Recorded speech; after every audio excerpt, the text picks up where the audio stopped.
di nuyu le délégué de quartier de la Sicap Rue 10 notable yi fi teew personnalité yi fi teew di beral nuyu sama jumelle maîtresse Dieynaba directrice de la maison des anges di gërëm bàjjenu bu relais communautaire di gërëm waa la famille di gërëm waa FENEFER pour yëpp ak nit ñi nga xam ne ñëpp ñëw nañ fi. li nga xam ne nag moom moo ñu fi dajale ñun ñëpp xam nañ ko ci programme d'activité bi nga xamante ne Pas la Famille am na ko dañ ci am benn pàcc boo xam ne dañ ko jagleel santé ñu démarré ko woon première phase bi à Fann Hock tey ak suba ñu nekk rue 10 ak Amitié 1 pour def des journées de consultation gratuites ànd ko ak suñu ay partenaires marocains yoo xamante ne tey ñëpp gis nañu liggéey bu rafet bi nga xam ne moom la ñu liggéey parce que consultation boo xam ne amul lenn lu ñu bàyyi généraliste am na pédiatre am na dentiste am na cardiologue am na ba nga xamante ne dem nañu sax fekki mag ñi seen biir kër ñi mënul dox ñëw fii ñoom ñu dem fekki leen seen biir kër consulter leen may leen garab assurer nag suivi bi je pense que loolu nekk na loo xam ne lu am solo la parce que ñun ñëpp xam nañ ne aujourd'hui mbas mi nga xam ne nekkoon na ci réew mi te suñu borom di ñu dimbali mu ngi fiy waaj a jóge ñuy ñaan yàlla mu continuer ba jóge fi ba jeex fi tàkk empêché woon na nit ñu bari ñu dem ci hôpitaux yi parce que ñu ngi xalaat boo demee ci hôpital feebar bi ñu wàll la ko walla hôpitaux yi sax daanaka ñoom Covid bi rek la ñu taluñu woon yeneen maladie yi donc mu doonoon jafe-jafe ci contexte boobu la ñu ne ñun nañu jël initiative organiser ay journée de consultation pour mun a dem fekk nit ñi faj leen gratuitement may leen ay garab donc je pense que loolu nekk mbir moo xam ne mbir mu am solo la bi ko xale yi di def nag dafa fekk mu dëppoo ak la démarche du conseil municipal parce que suñu borom def na ne ñun depuis 2014 dafa am ñett yoo xam ne dañ ko jëloon def ko suñu ay priorité au niveau du conseil municipal dañu ne suñu première priorité mooy la santé des populations la deuxième priorité mooy l'éducation de nos enfants la troisième c'est l'environnement et le cadre de vie ñu xeex ko nag yàlla dimbali nañu ba de 2014 à nos jours nit ñi wax nañ ko j'ai pas besoin ma dellu si mais weddu gis bokku si te lu ñu fàng kenn du ko jeex lii bi xale yi jëlee initiative wu def li nga xam ne mooy consultation gratuite ma gën ci sawar parce que dafa nekk loo xamante ne ñun suñu démarche ci la bokk ndaxte 2014 bi ñu fiy ñëw comme ni ma ko waxee léegi ci wàllu santé bu weesoo Gaspard Camara bi nga xamante ne ville de Dakar moo ko fi def ñun 2014 bi ñuy ñëw fekk ñu fi dara y avait rien mais yàlla dimbali nañu tey bu ñuy taxaw di présenter bilan fu ñu fekkul dara dinañ fa présenter bilan boo demee Fann Hock bu ñu daan faju ci soit dañuy ñëw Gaspard Camara mbaa ñu jéggi tali dem Gueule Tapée ñu jóg wàcc tabaxal leen defaral leen aménager leen un poste de santé de qualité non seulement defar nañ poste de santé de qualité bi fan yi yëpp gis ngeen ne ñu ngi defar logement de fonction wu ICP loolu pour que mu am ICP bi ñëw dëkk ci biir Fann Hock pour que poste bi di fonctionner 24 heures sur 24 heures bu nit feebaree am ku la faj. Je pense que loolu réalisé nañ ko au niveau de Fann Hock boo ñëwee également dispensaire la ñu xamoon ñun waa zone B dañ daan wax dispensaire Georges Laoud moo ñu mag ñun ñëpp daan na demoon na ba mu ngi waaj a daanu mais tey suñu boroom dimbali nañu ba commune bi defar na ko ba def ko poste de santé ba sax di xalaat mu nekk centre de santé parce que defar nañ ko ba mu am salle d'accouchement bloc opératoire lépp am na fa décembre bi incha allah lañ koy inaugurer. doyu ñu tamit ñu xalaat ne toujours dans le domaine de la santé war nañu jàppale nit ñi ñu commander ambulance médicalisée boo xam ne commune bee ko jënd mettre ko à la disposition des populations de la commune. donc mu mel que ne ñun mbirum santé dafa nekk loo xam ne lu ñu soxal la bi ma demee visite fan jële Gaspard Camara ànd ak le ministre de la santé le ministre de la santé ñëw doon seet Gaspard Camara lu fa xew médecin chef bi ne ko Gaspard léegi li muy jël ci nit bari na bariwaay boo xamante ne amatuñu fu ñu def malade yi man ak ministre bee àndoon te état la représenté te li mu yor ci budget yoruma 1/10 bi mu ne ma loo ci xalaat ma ne médecin bi lan la bëgg mu ne il faut ñu def extension tabaxaat beneen poste beneen centre de santé ci kaw ma ne ministre bi dinaa ko tabax lancé naa appel d'offre ba liggéey baa ngi waaj a commencé donc Gaspard Camara ñu ngi koy waaj a tabaxaat ci kaw benn R+1 boo xamante ne ñu ngi toll ci suuf loolu mooy am ci kaw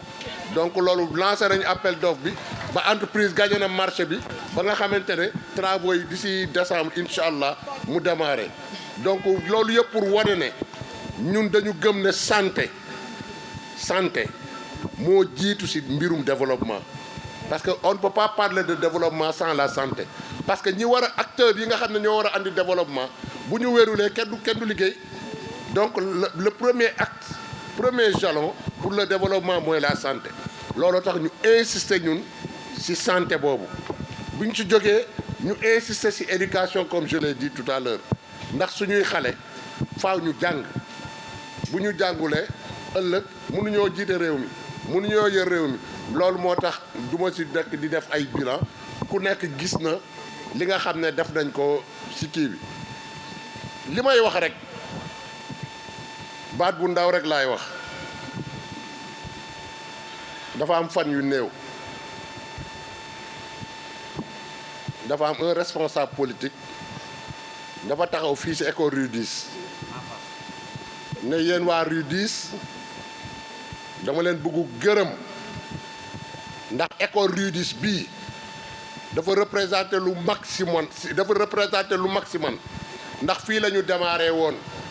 en 2013 tey jii maa ngi nii taxawaat fii tey di wax ak yéen di leen gërëm ma wax ne kooku nag dafa am lu mu fàttee wax dafa waroon wax waa Rue 10 en 2013 bi may taxaw fii ci école bi ci suuf lañ daan taxaw tey ñu ngi ci pavage dafa fàtte parce que nit nag moom booy wax da ngay wax mu yegg boo nee waa Rue 10 2013 fii laa démarré woon ci école bii di 2013 fii laa démarré woon ci école bi ba tey ma nekk ministre ma dellu si waat tey di leen gërëm dafa waroon wax ne leen man kat bi ma fiy ñëw 2013 ak tey jii bi ma fi taxawee soo changé na loolu nag dañu war a xam ne loolu mairie bee ko fi def mairie bee ko defar ba mu yànj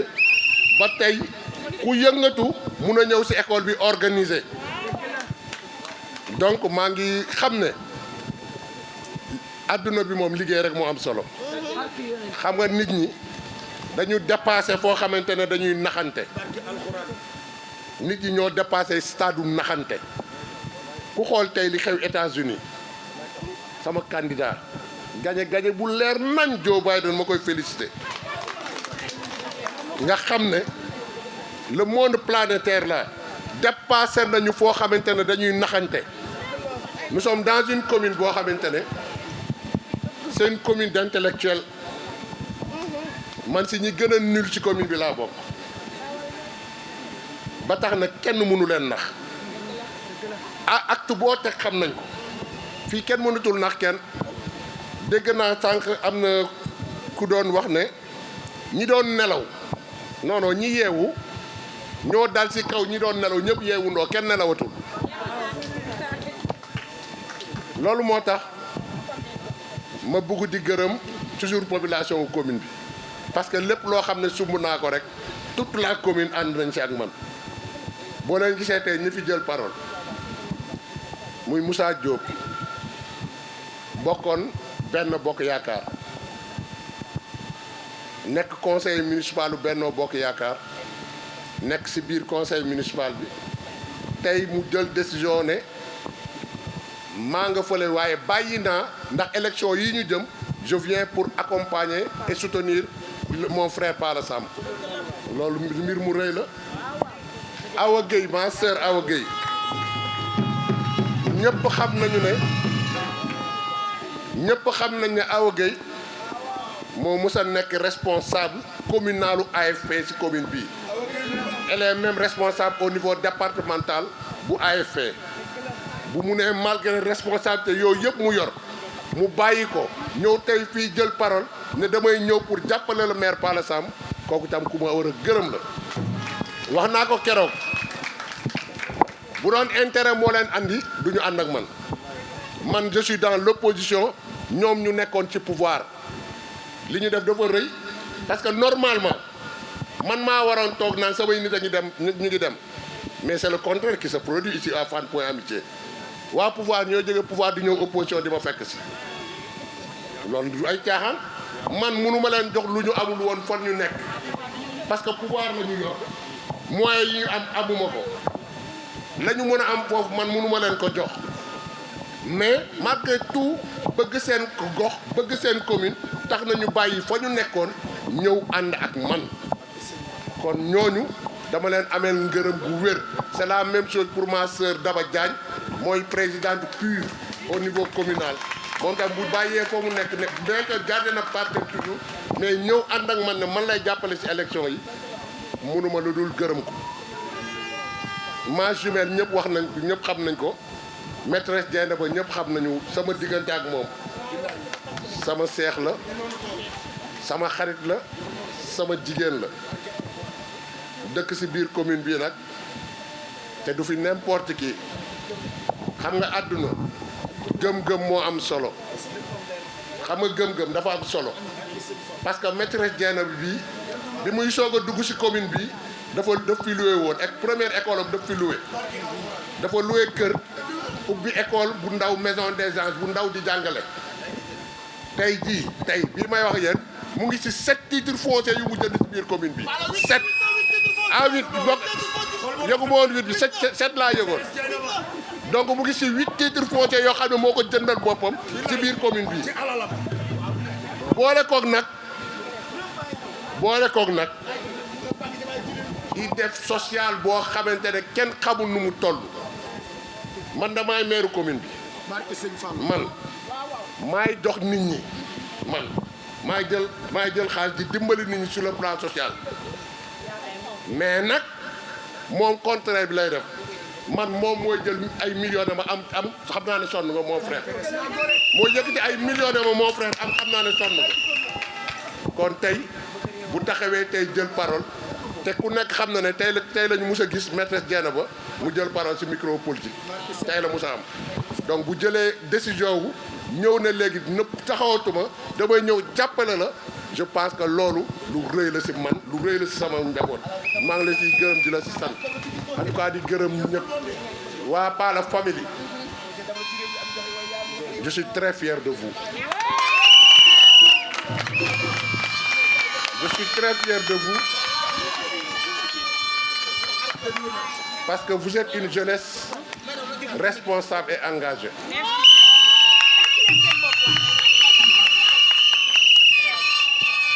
xaw ma kan xaw ma kan moo mënul tiitaroo ay jeune am mais man Palla Samb damay tiitaroo samay jeune parce que xam naa ne j'ai une jeunesse de qualité je sais que j'ai une jeunesse de qualité am naa nit yoo xale yoo xam ne li ñuy def gëm nañ ko du xaalis du intérêt du dara lim leen di jara sax jarlu ma ko man donc maa leen di gërëm di leen sant di commencer ci la présidente la coordinatrice quotidienne ñi nga am tamit mu nekk xale boo xam ne activiste la xëy na au début xëy na sànni xeer bu ne sànni na ma ko xeer ci parce que xam nga rappeurs yi rek ñoom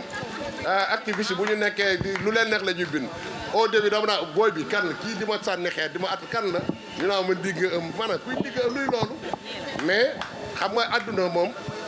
àdduna moom mooy lu yàgg bawul dara dem nañu ba gis nañu xam nañu fii ay caaxaan nekk fi liggéey moo fi am ñu ñëw décider ànd ak ñun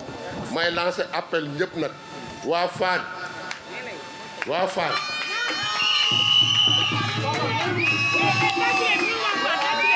dama leen fu ñu toog ma beral leen loxo beral leen ngërëm parce que fu ñu toog ngeen sigil ma gërëm naa leen sant naa leen bu baax en tout cas loolu laa amoon lu may wax parce que mu ngi guddi maa ngi gërëm ñëpp di sant ñëpp dinañu continuer suba consultation bi bu jeexee dinañu programmer après zone bi ak amitié programmer point 1 donc ba matal commune bi sur plan boobu mais à partir de la semaine prochaine dinañu jublu ci mbirum ouverture des classes dotation fourniture yi nga xam ne waxoon nañ ko semaine prochaine incha allah parce que ñun dañu bëgg ubbi tey jàng tey donc fourniture yi jënd nañ ko ba pare livré nañ ñu ko disponible na léegi contacter les directeurs semaine prochaine ñu jàpp jour bi nga xam ne moom la ñuy def suñu joxe fourniture yi may gërëm ñëpp di sant ñëpp encore une fois de plus di xamal population bi rek ne adduna moom dara yàggul du jarul xuloo jarul xeex man xuloo loo ma kenn xeex loo ma kenn sama xeex xam nga lan la des résultats damay def nit ñi di gis man bilan lañ may laaj et je pense que am naa bilan boo xamante ne yaakaar naa ne population bi jar bëgg nañ ko maa ngi gërëm ñëpp di sant ñoom wasalaam